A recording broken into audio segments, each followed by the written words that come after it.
Today we're going back, way back, to 1962. It was a year of transistor radios, black and white TVs, and a World Series showdown for the ages.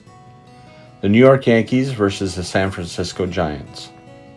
And if you're a card collector like me, the 1962 Topps set captured that moment in cardboard perfection. The Yankees were a powerhouse. Mickey Mantle, Roger Maris, Whitey Ford. Legends. They'd just come off a historic 1961 season, and they weren't slowing down. On the West Coast, the Giants had a dream roster. Willie Mays and a young slugger named Willie McCovey.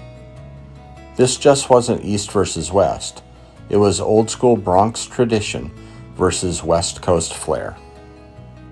The 62 World Series went the distance. 7 games of nail-biting baseball. And the final out? Well, we'll get to that in just a bit. But first, let's go through how the game progressed, beginning in the 5th inning.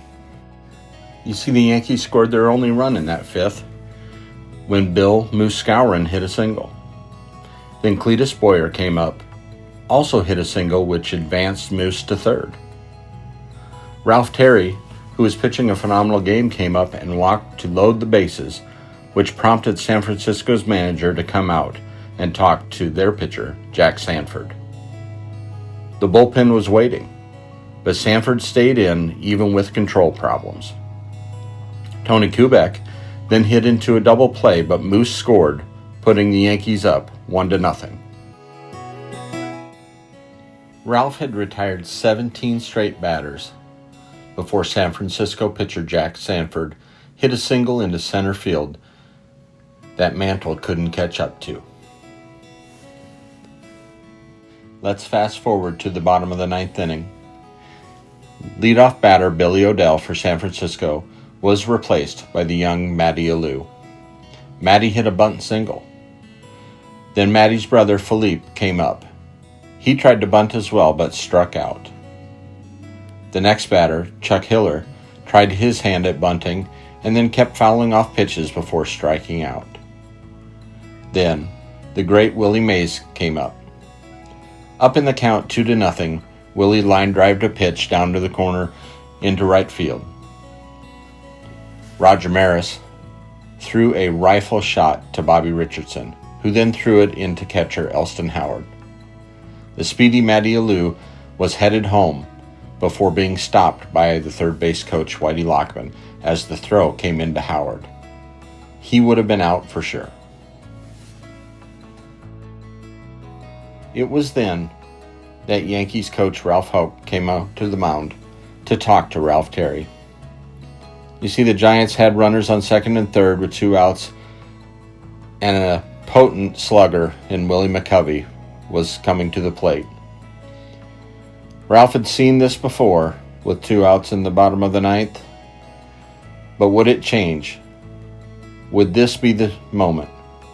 The first pitch to the slugger McCovey was a long driving fly ball deep into right field that curved foul at the last minute due to the wind in the stadium that day. At the beginning of this video, I said that the 62 World Series went the distance in 7 games of nail-biting baseball.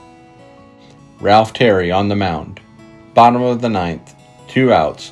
McCovey at the plate, men on base. That next pitch, the crack of the bat. A screaming line drive right into Bobby Richardson's glove. That catch sealed the deal. The Yankees won their 20th title. And for Ralph, he had completed his comeback from heartbreak to hero and named the 1962 World Series MVP.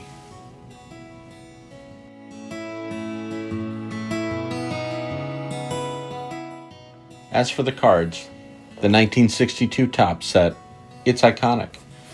That wood grain design is unmistakable. For many collectors, I believe it's a set that defines the early 60s. Personally, this set takes me back. The look, the legends, the history. Those cards aren't just collectibles. They're snapshots of baseball's golden age, when Mantle and Mays battled for greatness and kids traded heroes on the playground. And the cards? Well, the cards invoke a warm analog charm, like something pulled from Grandpa's attic or a dusty cigar box buried in the garage. What sets it apart isn't just the design, it's the texture of memory. The slight chipping on those wood grain edges, the smell of old cardboard, and bubblegum stains on the back of the cards that were once flipped on the playground. It all captures a time before digital distractions. To hold a card is to hold a piece and a slice of American boyhood. It recalls a time where there was a crack of a bat, the rustle of wax paper, and the thrill of opening a pack with a dime that was scrounged from a couch cushion. You see, it just doesn't recall baseball. It feels like summer. Thanks for watching. Until next time, I hope you keep the past alive, one card at a time.